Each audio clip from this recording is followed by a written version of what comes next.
This is... Whoa. Okay, hold on. Alright, that's the best I could do here.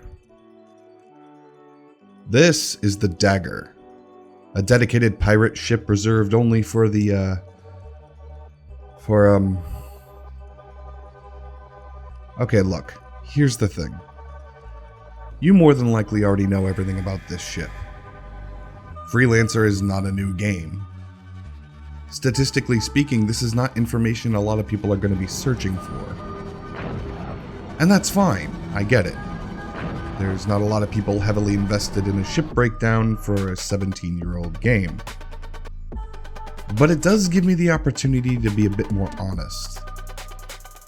And so, for the handful of you older gents who have clicked on this expecting me to sell you on the ship you've already bought many years ago, with my trademark sales pitch on the finer points of space travel, well, I've got some disappointing news.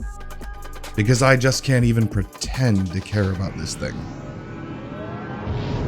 And it's not just the ship.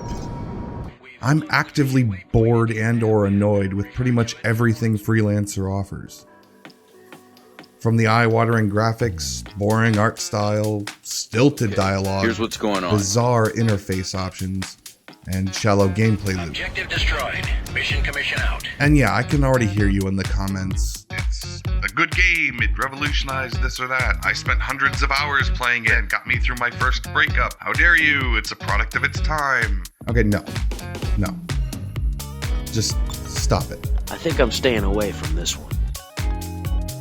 You know what else came out in 2003? Beyond Good and Evil, Prince of Persia, Knights of the Old Republic, Final Fantasy X2, Dead or Alive Extreme Beach Volleyball, Mario Kart Double Dash, Need for Speed Underground, and EVE Online. And look, I'm not saying that I need my ship to have independent boob physics.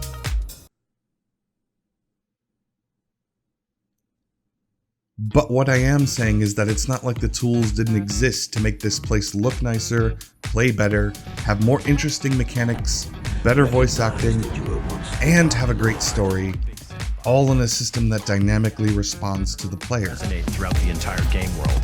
I know for a fact that this game is capable of doing that. And all of these guys did at least a few of those. There was an opportunity to not release this. Looks good. Kind of. The development history of Freelancer isn't news to anybody. Even in 2003, everyone knew this game wasn't finished. The creator and lead director, Chris Roberts, had left the company after it was bought by Microsoft. And while he did consult on the final project, it's fairly obvious that this is a lighter version of the universe than what was intended. I think the next thing I'm going to do is definitely going to be a movie game, and it's the only way I can get the production quality to be the level I'd like it to be. And I can say that because of this.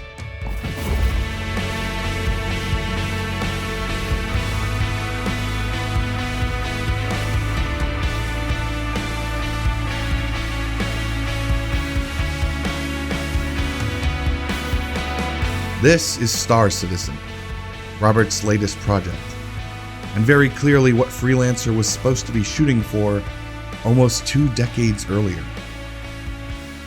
And briefly sidestepping Star Citizen's own production issues, of which there are many, here's my oh-so-controversial opinion: this one is better.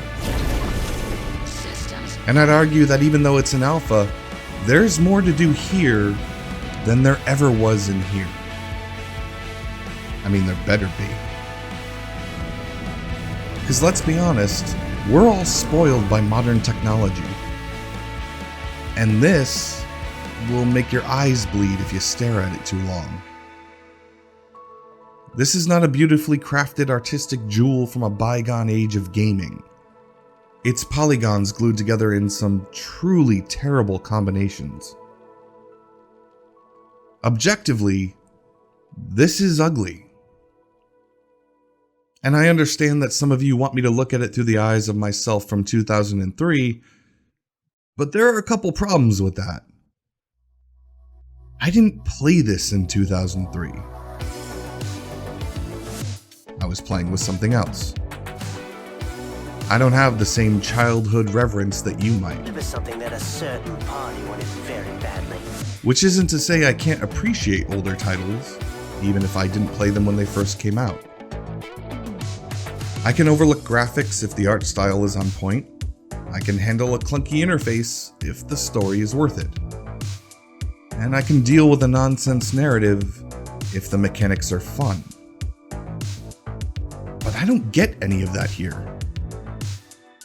The Freelancer galaxy is a series of grays, browns, and black, making visual cues far harder than they need to be. And while there was an effort to make the artwork of factions distinctive, it doesn't really add that much to the game.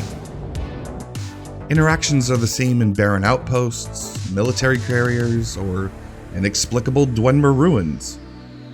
Menus are a special kind of redundant hell that makes you sit through camera-panning QuickTime movies after each mouse click. The story is a bog-standard linear chosen one hero's journey at its best, and a cringy try-hard noir mess at its worst. Not anymore. And then there's this. Hello, is there something I can help you with? Anything for me? First visit, eh? You bet. Oh, well, I work for Kashiro Technologies. We don't really run this place, but we have an understanding with the people who do. Okay, you check out. Well, just between us, I have heard a rumor. Go ahead. Okay, here's what's going on. The real story of Freelancer is this guy simultaneously living in hundreds of places across the galaxy to let me know that his faction doesn't own the station, but they do have an understanding with those that do. Before secretively handing me a note about how he heard a space station blew up, and there were only a handful of survivors. Yeah, Bob, I know. And this is such a ridiculous slap in the face. Do you know how many awesome people gave their voice to this game? You can trust John Rhys Davies is in this game. Best deal anywhere. Christopher Lee is in this Van game. Pelt's my name, young man. So is George Seen Takei. that come under renewed scrutiny. And Ian Ziering? You know, the main guy from all the Sharknado movies? That's Trent. Trent. I work for myself. Moliere from Atlantis. Johnny Bravo. Wanda. My Megabyte. grow. The Crypt Keeper. Calculon. King Triton. It's that time Yakko again. Warner. Principal Lewis. And the witch from Voltron. Ideas float through your head. And there are a lot more. There are 46 voice actors in Freelancer. And all you're going to hear are the same three people Well, I work over for Space Commerce. and over Listen up. I may and have over again. We don't really run this place, but we have an understanding with the people who do. How did this happen? Did nobody think to get Jeff or Tony or Cree to do a few more lines just in case? Do you know how much I miss Tony J's voice? Yes. It's rather good, isn't it? And what makes it worse is the joking rally cry when you talk about this game and its obvious parallels to Star Citizen. At least Freelancer is finished. Oh ho ho ho ho. No, it's not. They're both broken, unfinished games. But at least this one admits it, updates itself, and stays in communication with its community. For a price. Let's maybe just turn down the tint on the rose-colored glasses of nostalgia just a bit. Quiet. And recognize that maybe Freelancer, as it came, isn't all that worthy of the fanatical zealotry it gets. Yeah, don't forget to like and subscribe on this one. But before you start eviscerating me in the comments, there is a lot more to Freelancer than what came on the disc. Where this game has legitimate faults, its community has stepped up in spades. There are a bevy of mods, unofficial patches, conversions, and multiplayer servers that drastically change the dynamics of the game. The Crossfire and Discovery mods create entire persistent universes for people to play in. Together. Building their own space stations, collecting and refining resources, running guilds, and defending their territory from other players. This is an entirely different game. And you may have noticed that wasn't past tense. they're still playing. Some of these servers are still very much active. And, well, let's say they cater to a very niche type of person. But credit where it's due. They made dozens of systems, hundreds of new ships to play with, and created entire mechanics to add to the game. These people made a full-on MMORPG from this. And it looks good. I mean, I can totally see this becoming a time sink rabbit hole that slowly pulls you away from family, friends, and society in general, but really, what else have you got going on right now?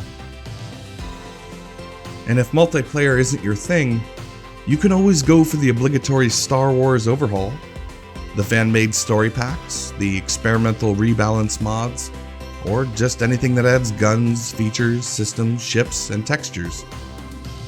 On this shockingly up-to-date modding scene. And ostensibly, this is all free.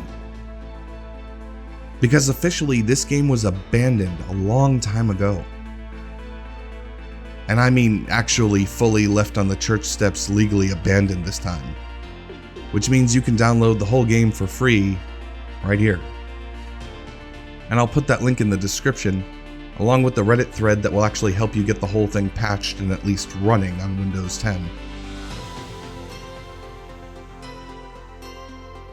At the time of this writing, Star Citizen is running a free fly event, where anybody can make an account, hop in, and play with some of their ships. And you absolutely should. There's some great ships you can fly for free right now. And if you do buy in, that referral code will be down in the description too. But when you're done, you might want to see where it started. To see what Star Citizen could have been, and what ultimately happened. It's a rare opportunity to see the best and the worst of both possible worlds.